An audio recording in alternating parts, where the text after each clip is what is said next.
Comics of 100 Years Ago, August 11th, 1924. It's Little Orphan Annie by Harold Gray.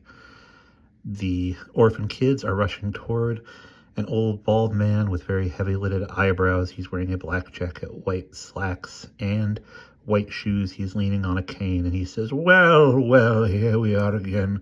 Hello, Annie, and how's my little curly head today?" "Hello, Mr. Bingle. I saw him first," another kid says. "Oh, boy, here's the man who tells us stories and everything." Mr. Bingle is holding Annie, who is definitely too big to be picked up. She's almost as tall as Mr. Bingle is, and Miss Asma says, "Annie, get down right now. You're getting Mr. Bingle's coat all dirty. Is that all the manners you have?" "No, Miss Asma, I won't let her get down. She's going to be my little girl for half an hour, aren't you, Annie?" All the kids crowd around Mr. Bingle.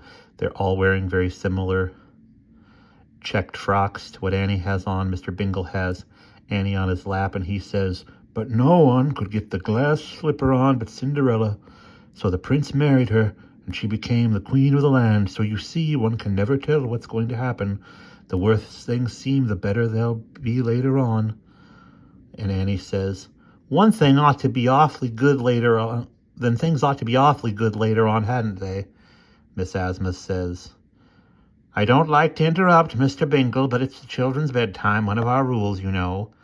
And now she angrily sends Annie up the stairs and says, "Mr. Bingle is a very fine man, but foolish stories like that are not good for children, in my opinion.